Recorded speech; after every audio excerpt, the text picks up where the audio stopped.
வாக்குத்தத்தம் உன்னுடையது.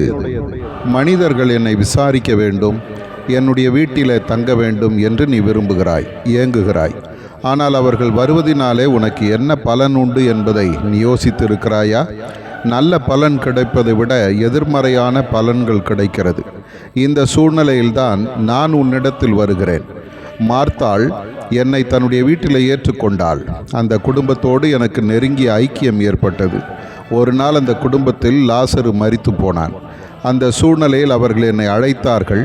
நான் அவர்களிடத்தில் போய் அவர்களுடைய துக்கத்துக்கு காரணமான லாசருவின் மரணத்தை மாற்றி அவனை உயிரோடு எழுப்பி தந்தேன். அவர்கள் மிகுந்த சந்தோஷம் பெற்றார்கள். இன்றைக்கும் நான் உன்னிடத்தில் வரும்பொழுது உனக்கு மிகுந்த சந்தோஷம் உண்டாயிருக்கும். அந்த சந்தோஷத்தை ஒருவராலும் எடுக்க முடியாது. அந்த சந்தோஷம் நிலையானது. சீஷர்களை நோக்கி சொன்னது போல, நீங்கள் துக்கப்படுவீர்கள், ஆனாலும் நான் உங்களிடத்தில் வரும்போது உங்கள் துக்கம் சந்தோஷமாக மாறும் என்ற வார்த்தையின்படியே உயிர்த்தெழுந்த கிறிஸ்துவாக நான் அவர்களிடத்தில் வந்தபொழுது அவருடைய சந்தோஷம் நிறைவானது.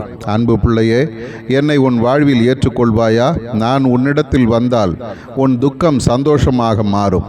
இன்றும் அதே சந்தோஷத்தை உனக்கு நான் தருகிறேன்.